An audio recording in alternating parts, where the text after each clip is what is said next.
तुमसे कितनी बार कहा है, मेरे तैयार होने से पहले मेरा नाश्ता टेबल पर होना चाहिए। शादी के 25 सालों बाद भी मुझे क्यों बार बार एक ही बात बतानी पड़ती है माला। तुम्हें क्या है, तुम तो आराम से घर पर रहोगी, पर मुझे तो ऑफिस जाना है। तुम हमेशा बेवकूफ़ जैसी हरकत करती हो। अगर तुम यह जानबूझकर करती हो तो याद रखना, मुझसे बुरा कोई नहीं होगा। आज भी निखिल का पारा चढ़ा हुआ था। इन कठोर शब्दों में अपना गुस्सा उतारते हुए, गीला तौलिया कुर्सी पर फेंकते हुए, निखिल गुस्से से माला की तरफ देखने लगा। माला के लिए निखिल का यह बेवजह का गुस्सा कोई नई बात नहीं थी। वह महीने में 3-4 बार ऐसे ही माला पर बरस पड़ता था। पहले पहले माला उसका विरोध किया करती थी, लेकिन जब कई सालों तक निखिल में कोई बदलाव नहीं दिखा तो माला ने खुद को ही बदल लिया। अब निखिल के कुछ भी कहने से माला को कोई फर्क नहीं पड़ता था। निखिल की हर बात को वह चुपचाप सुन लेती थी। शादी के 5 साल तक माला ने पूरी कोशिश की थी कि निखिल को बदला जाए, लेकिन फालतू का गुस्सा करना और माला को भला बुरा कहना मानो उसकी आदत बन गई थी। कोई भी मामूली विवाद होता तो निखिल सीधा ही माला को बोल देता, अगर तुम्हें अच्छा नहीं लगता कि तो क्यों नहीं चली जाती अपने मायके, क्यों रहती हो मेरे साथ। इतना सब होने के बावजूद माला निखिल के साथ रहती थी, क्योंकि उसे अपनी बेटी की फिक्र थी।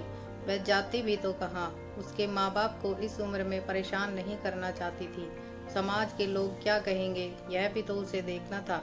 वह इतनी पढ़ी लिखी भी नहीं थी कि खुद जाकर कोई नौकरी कर सके और अपनी बेटी का पालन पोषण कर सके। माला को अब अपनी कोई चिंता नहीं थी। उसे चिंता थी तो अपनी बेटी की। वह नहीं चाहती थी कि पति पत्नी के झगड़े की वजह से काव्या डिस्टर्ब हो।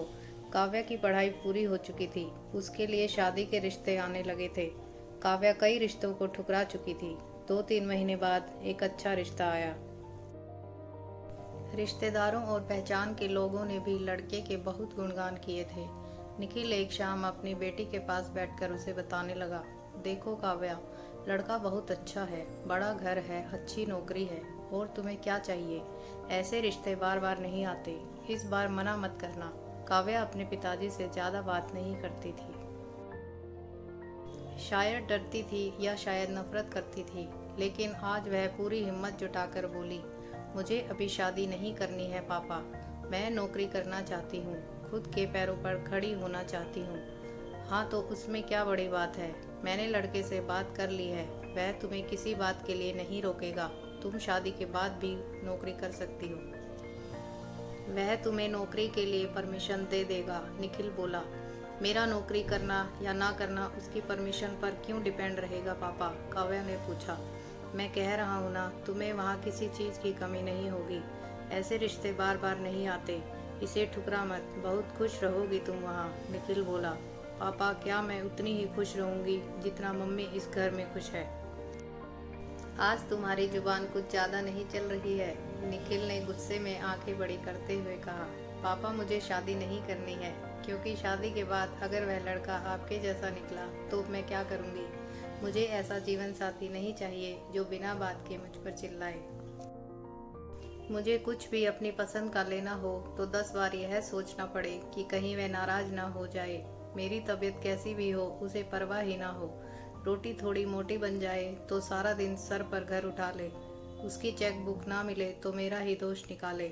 हर छोटी मोटी बात पर मुझे मायके जाने के लिए कहे। काव्या ने अपना दिल खाली करते हुए पापा से सब कह डाला। निखिल का गुस्सा 7वें आसमान पर था, लेकिन उसके मुंह से एक भी शब्द नहीं फूट रहा था। वह काव्या की बातें सुन रहा था। काव्या उतना ही बोलकर चुप नहीं हुई। आज पहली बार वह अपने पापा के सामने इतना कुछ बोल रही थी। उसने बोलना जारी रखा, पापा, आपने माँ के साथ हमेशा गलत व्यवहार किया है। आप बिना सोचे समझे अपने ऑफिस का गुस्सा माँ पर उतार देते हैं, बिना यह सोचे कि उन्हें कैसा लगता होगा।